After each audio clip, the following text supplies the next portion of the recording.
Okay, this story came out over a month ago. A whole month. And I've tried to be normal about it. I really have. I sat with it. I've reflected on it. I kind of thought maybe I'm just being a bit dramatic. I'm not. This is still one of the stupidest things I've ever read. Because we had a tree. A tree! The Sycamore Gap Tree. It sat there next to Hadrian's Wall, not bothering anyone, just being a tree. Then, as we all know, it gets vandalized and cut down, and we collectively decided that it was symbolic enough to replace. And instead of going, right, you know what, let's just plant another one. It won't be the same, but life goes on. We decided to go full-blown museum installation.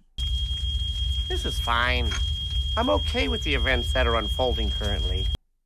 Because apparently, we cannot experience a single emotion without immediately turning it into a group project. How do you do, fellow kids? Tell me why, instead of just planting another tree, we have decided to build a sculpture. An interactive sculpture with audio. Boy, that escalated quickly. So instead of a tree, we now have the people's tree.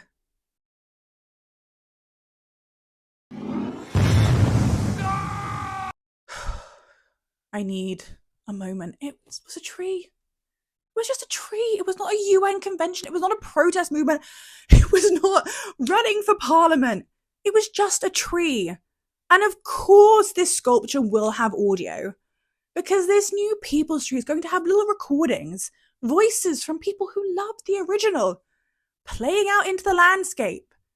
Because obviously, what the Northumberland countryside was missing was a sound installation. Am a victim of a hate crime. Right next to a Roman wall.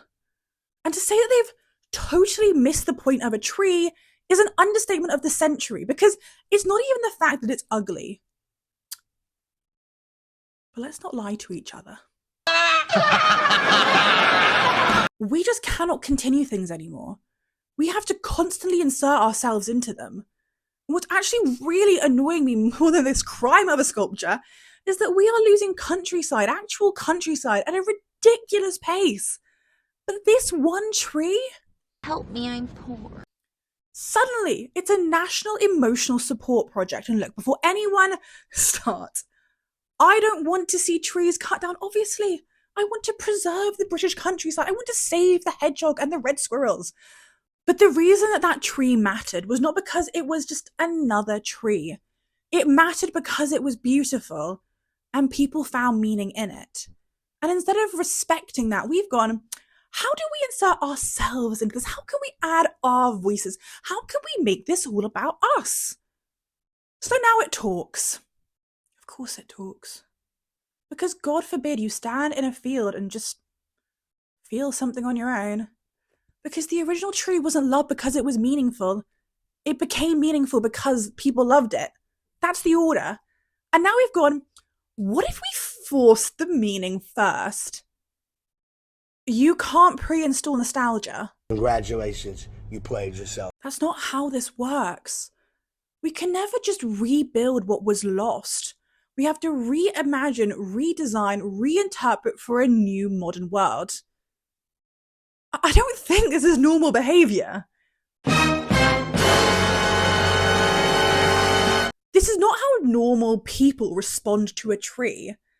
And the thing that really gets me is that planting a new tree would have just been enough.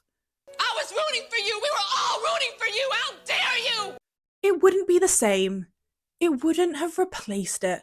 But it would be alive. It would grow. It would change. And people would eventually love it again. But no, we've replaced something living with something that has to explain its own existence. We've replaced actual natural beauty with commentary. And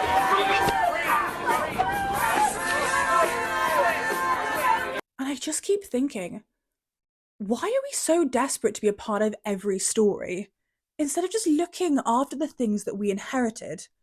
Because sometimes the job isn't to reimagine, it's just to preserve, or if that has failed, to continue.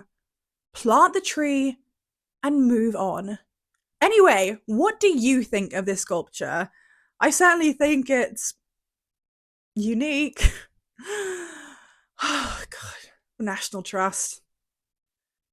The National Trust. Anyway, do you think about giving me a like and subscribe? And I'll see you soon.